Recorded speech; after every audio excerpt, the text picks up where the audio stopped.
to another Elaine A. Powers Reptile Side Chat. Today, we're going to be talking about claws and what the real purpose of the claws for reptiles is. Now, all reptiles have claws or what we call toenails that are designed for what they need to do in life. For instance, in the tortoises, you might have noticed that they had thick, short toenails. And these are important for their digging efforts. Turtles, especially male turtles, have long fingernails in the front. And those are used for attracting the females. They use their long fingernails and tap on the female's necks to get her interested in mating. Now, iguanas need their fingernails or claws for daily use. Now, this is turquoise. She is a green iguana, although she's a blue morph, so she tends to be bluer than a natural green iguana.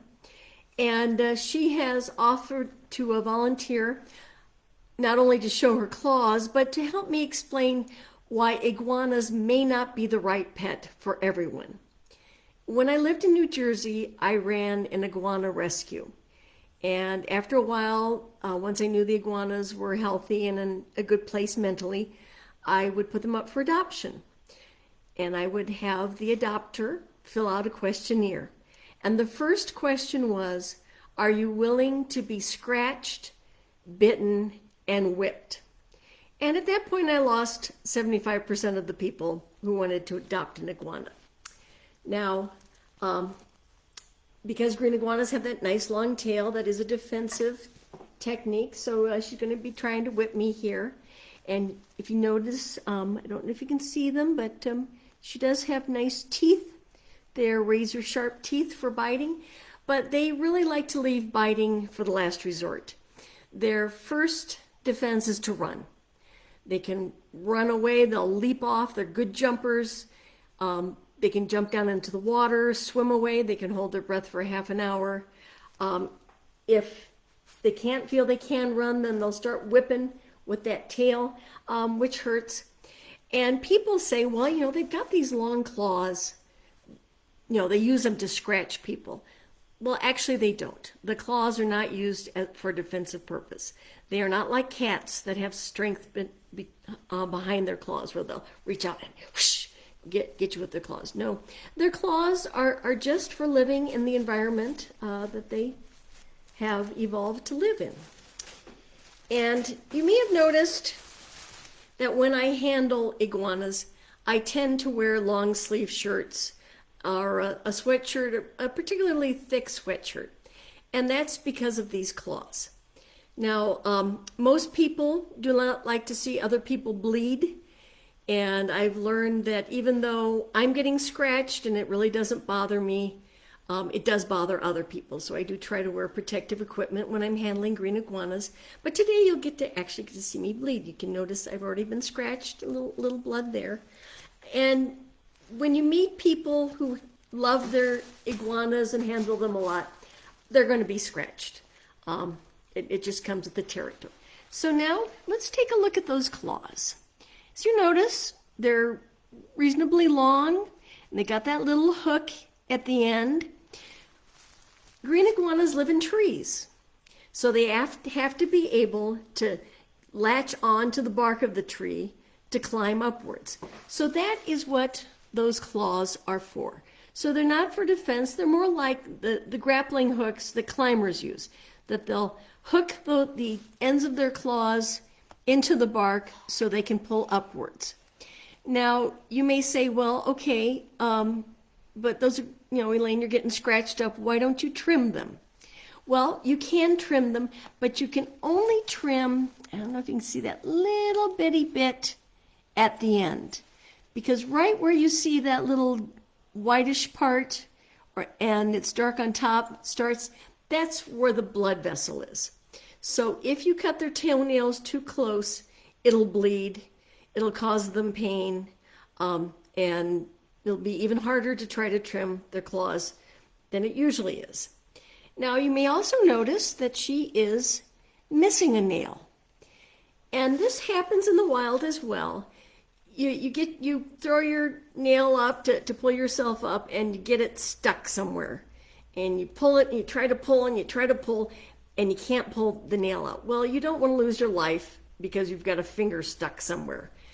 So they will drop their nails, or they'll allow them to tear off. Now, sometimes the nail grows back, sometimes it doesn't. It doesn't look like she's going to be growing hers back, but that's okay. It won't slow her down. She's still got 4 grappling hooks on that hand anyway, so she'll be okay. Now, I use a normal nail clipper. You know, these are used for dogs and cats for clipping nails. I've heard people say trying to clip cat nails are is pretty bloodletting event. Well, it's same with green iguanas. Most of them really don't like having you play with their hands and stuff. And so oftentimes I either let them grab onto a screen and then I can cut the nails on the other side, or I have a friend join me and we trim the nails, or you can wrap them up in a towel and just take out one foot at a time and trim their nails that way. But I can always tell when it's time to trim their toenails, because when I pick them up, a lot of my blood comes leaking out. Now, you can use many arm protectors when handling iguanas. So I have my long sleeve sweatshirt that's really handy for that. But just in case you don't want to be wearing a sweatshirt in 100-degree weather, you can use other things. Now, these are support hose or support socks that my mother wore. And so she would wear these until they started getting a little loose on her because she stretched them out, and then she would give them to me. So I just slide them up with the narrow part over my hand, and these work really well as protective agents against iguana claws. It also gives them something that they can, iguanas don't like to feel like they're in danger of falling or things are out of their control. So giving them something cloth that they can stick their claws into and they can give themselves a sense of support is important. The claws, of course, are made of the protein keratin, which is the exact same protein that your fingernails are made out of. And it's the same stuff that makes up all the scales. As you can tell, she's not real happy. How do you tell if an iguana is unhappy? Is, for one thing, she's got her mouth open so that if she needs to bite me or can get a quick bite in, she will. Her dewlap is out.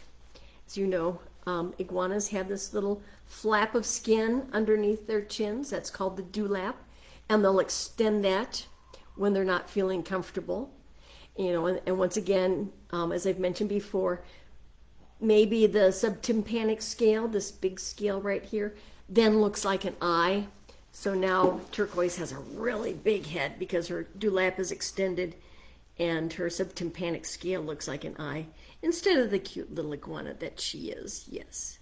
Yes. Say hi. You wanted all the people to see your glory. Now, as you can see, she's stuck on, and that's one of the things when you handle iguanas, they will stick their claws out to try to grasp onto something as if you're a tree. So if you get scratched by iguana, realize they're not doing it to be malicious. They're not attacking you like a cat will. They're just trying to get a firm hold so that they can balance their body, and our skin is really wimpy bark. The same is true for the rock iguanas who live in rocks. They've got short but really tough nails, but then again, they're scrambling over hard rock. Their iguanas will cut our wimpy skin. And the spiny tails too. They live out in the environment where they've got to be able to hold on to things and hold on securely. A breeze might come up, so the branch starts moving. They don't want to fall off. They've got to hold on. So that's my point today, is that iguanas do not use their claws in an aggressive manner. They're just using them to be able to climb and go where they need to go. And unless you're willing to be scratched by them, because you can't trim their nails down to where they're not going to scratch, there is muscle there. They're going to hold on. They're going to hold on tight. You're going to be scratched.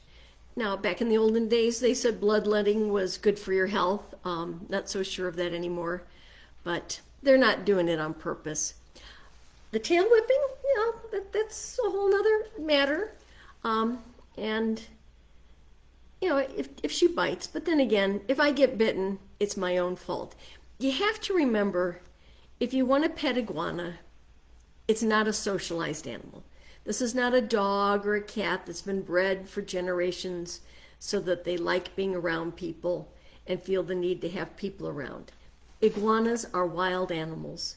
They will always be wild animals. The best you can do is socialize them, get them so that they can trust you. She's not completed her trust training yet. She is being fairly tolerant, but if you want an iguana, you're taking in a wild animal that thinks that you're going to eat it for at least the first year of your time together. And it's going to take patience and perseverance and kindness towards your reptile, as well as proper care, so that you have a reptile companion that you can share your life with. So that's it for today. Iguana claws, we use them for climbing, not attacking people.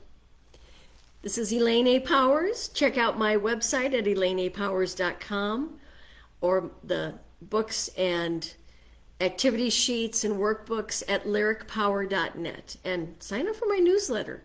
I give you the latest news from the reptile world in the Powers household. Thank you for tuning in, and until next time, have a happy iguana day. Bye. Thank you for watching, and don't forget to like, comment, and share, and subscribe. Every time you comment or share one of my videos, it helps me make more videos, and the more videos I make, the more people we reach.